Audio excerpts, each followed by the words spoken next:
Ngayong araw mga guys, nandito nga po pala tayo sa may Marikina dahil may laro nga dito sa MIGBL na semifinals knockout game. At ang magkalaban nga pala dyan ay Binangonan Red Cow versus Skip Basketball. At hindi lang dalawang import yung kalaban dito ng Binangonan Red Cow, kundi tatlong import na malalaki. Kaya sabi nila dyan, hindi na natin alam kung paano natin babantayan yung mga import ng kalaban. Kaya gawin nyo na lahat ng pwede nyong gawin. Sakyan nyo na kung gusto nyo sakyan. At ayun na nga, sumakay na nga. Kaya kung wala kayong ginagawa ay samahan nyo muna kami dito sa aming trip. Let's go!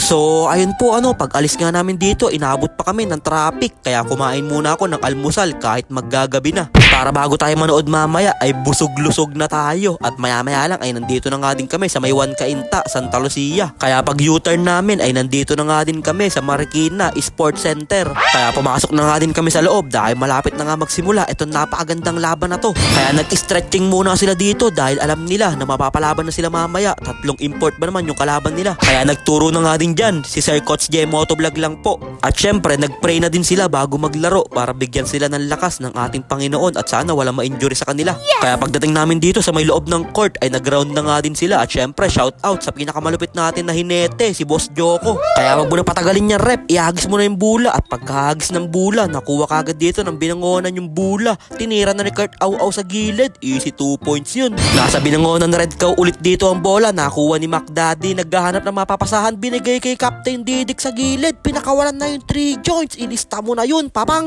Sabay na peke pa ni McDaddy yung import ng kalaban. Kaso lang, nabawian kagad sila dito ni Katome ng easy layup. Kasali din pala dito si Katome sa Skip Basketball. Sabay naka-layup pa dito si Idol. Kaya binigay na ang bola kay Kyrie Ashford. Biglang jumang shot, basic lang. Sabay ginigirigis pa niya yung kabantayan niya dito. Pero bumawi naman kagad dyan si Idol at nilamon lang yung bantay niya na parang hamburger. Kaya binigay na ang bola kay Dade. Pinakawalan na din ng 3 joints. Ilista mo na yun, papang. Kaya na kay Joriel lang bola. Dumidiskarte, iniwanan yung mga bantay. Kaso lang, balak talaga nung kalaban. Nasa ring na, tinatapal pa. Hindi na daw tuloy alam ng mga player ng Binangonan kung paano sila titira. At syempre, nandito nga din pala sila James Garay, si Boss Yolak, saka si Tita Kai. Nanood nga din sila dito. Pinanood nga daw nila dito si Joriel. Kaya pinakitaan kagad sila dito ni Cas ng isang pull-up jumper. Kaya tumatakbo na naman dito ang Binangonan Red Cow na kay Kundi shot. Binigay kay Captain Didik. Bangkad ng pasa naman nun. Kaso lang, sumagot kagad dito ang Skip Basketball ng isang 3 joints. Ilista mo na din yun, papangs.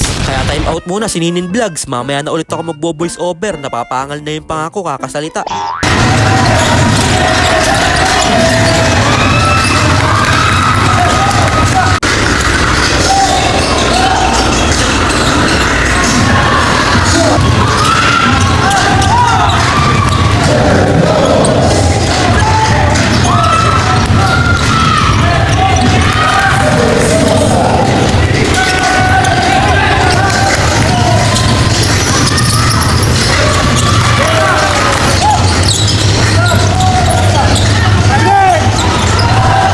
Kaya nagsisimula na nga mga labaw dito yung mga import ng Skip Basketball. At traveling pa daw yun, sabi ni Coach Nook. Kaso hindi ka referee, assistant coach ka lang. At dito kakasimula pa lang ng third quarter, nakuha kagad ni Kurt Au-Au yung kanyang panlimang foul. Kaya congrats sa'yo, Kurt Au-Au. Pagawa na lang ang medal ko Pasabi sa Binaw, mahal kong Binangon, pagawa na lang yung medal ko.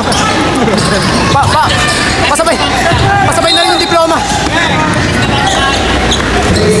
At masama itong binabalak ni McDaddy. Akala ko sasalampakan na niya yung import. Kaso mahaba talaga yung kamay. Sabay nahatulan pa ng foul dyan si McDaddy. Kasi hindi na niya alam kung paano babantayan yung import ng kalaban. Kaya nakapass break siya dito at nirak-rak na sa ring-ring. Pero top ring lang pala yun. Kaya sabi sa kanya dyan ni Katome, ganito ang tamang pagdunk. Hindi ka maalam, tuturuan nga kita. Ganun lang ka-basic. Kaya na kay Pontaniel dito ang bola. Pinakawalan na ang 3 joints. Ilista mo na yun, papang. Kaya tuwan-tuwa dito yung mga fans ng Skip Basketball. Sabay nagpakita pa dito ng mga quality na move si Idol. Pinakanis lang niya lahat ng mga bantay niya dun. Pero sumagot din naman kagad dyan si J Racco sa gilid ng isang 3 joints din. Kaya pa yan, lumalaban pa ang Binangonan. Kaso lang, matining talaga si Idol. Hindi na nila alam kung paano nila babantayan dito. Buti na lang, nakakabawi din dito ang Binangonan Red Cow. Kasi kung di sila nakakashoot dyan, wala na, tambak na sila dyan. Kaya balik sa apat dito ang kalamangan ng Skip Basketball. Sabay Sabay naka-Pinoy step pa dyan si Pomelo Ball, kaso lang pagbagsak niya natapilok siya. Buti na lang nakatayo kagad dito si my idol Pomelo Ball. Pero grabe talaga yung mga galawan dito ni Reyes, talagang pinapanis niya yung mga kabantayan niya. Ano kayang gagawin dito ng binangonan ni Red Cow na kay Joriel Nicandro? Kinaldag pa yung import, sabay pinanis pa yung isang import. Nakakalito tuloy kung sino ba talaga sa kanila ang tunay na import. Kaya nasa skip basketball dito ang bola na kay idol, dumera-diretso na sa basket. Grabe moves naman yun. At dito nahatulan pa ng foul si Mon Virtus. Kaya tinawag muna siya dyan ng kanyang mentor at tinuruan siya kung paano ba ang tamang pagdepensa. At dalawang mentor pa yung nagturo dito kay Mon Virtus. Sabay gumana na dito si Kondisyan. Tumama din yung mga pinapakawalan niyang mga 3 joints. Kaya hindi pa tapos tong laban na to. Huwag kayong mawawalan ng pag-asa. Kapit lang binangonan. At dito na napauso yung bagong depensa ng binangonan na Iskalabaw defense. At ayun na, Master Jeremiah, sumakay na kay Taguro. Tapusin. Kaso lang nagalit na dito yung import ng kalaban at nilamon na silang lahat na parang mga yum burger. Kaya hindi na mapigilan dito yung mga import ng skip basketball. Kasi hindi naman daw nagbabiyahe si Samuel pero may sumabit daw sa kanyang likuran. Ayun daw ang bagong meta, Iskalabaw defense. Sabay nahatulan pa dito si McDaddy ng kanyang panlimang foul. Kaya lalo na silang nahirapan dyan kasi wala na silang may pambabantay sa import. Si Lolo Bron, Joriel Nicandro na nga lang yung pag-asa nila dito na makabantay sa import. Kaso lang hindi pa niya nababantayan yung import, nadulas na kagad siya. Pochem. Kaya nasa binangonan na Red Cow na ulit dito ang bola na kay Kondisyan umi-step back, binalik kay Clark Solis. Ilista mo na yung 3 joints na yun. At 1 minute na lang yung oras, 6 pa yung kalamangan dito ng skip basketball. Pero sabi ni Mike Kondisyan, gawin natin 3.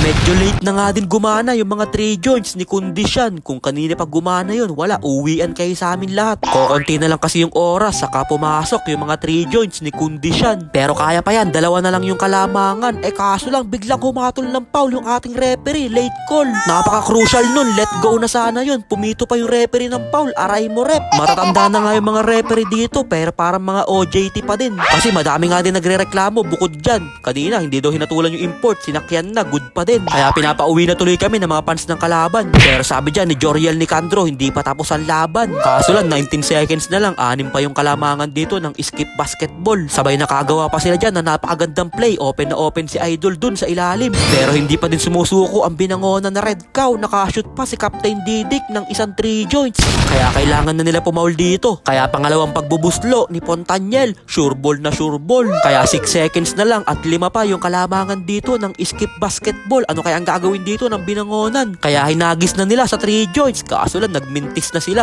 At sa huli, panalo na nga dito ang skip basketball. Kaya congrats sa magkabilaang team sa napakagandang laban na pinakita nyo ngayon dito sa Marikina. At syempre, good luck sa skip basketball sa finals. Galingan nyo pa. Pero kahit natalo dito ang binangonan, ay panalong-panalo naman sila sa kanilang mga supportive GF sa Hana All. At syempre, panalo pa din sila dito sa experience. At syempre, shoutout dito kala tita saka kay tito. Napaka-supportive na mami at daddy. Nagmotor pa ata sila papunta dito sa Marikina para panoorin lang graduate si McDaddy. Pero ito talaga ay nagpasaya sa amin lahat, si Mon Virtus. At maraming salamat din po pala sa lahat ng sumuporta sa binangonan Lake Count si Red Cow simula umpisa hanggang dulo. Lalong-lalo na po sa aming Vice Mayor na si Boss Russell at syempre kay Mayora. Maraming salamat po sa suporta nyo lagi sa ating mga players. At kay Sir Bobby din po ng Red Cow. Maraming salamat po sa suporta nyo. Hindi man nakuha ng binangonan na Red Cow yung saging papunta sa finals ay lumaban naman sila ng buong puso kahit ako lang yung kasama nilang import. Kaya yun lang mga guys, maraming salamat nga po pala sa walang sawang pagsuporta at sa palaging panonood. I-follow nyo na si Ninin Vlogs para sa mga susunod pang vlogs. Mag-ingat po kayo palagi. Bye bye yo!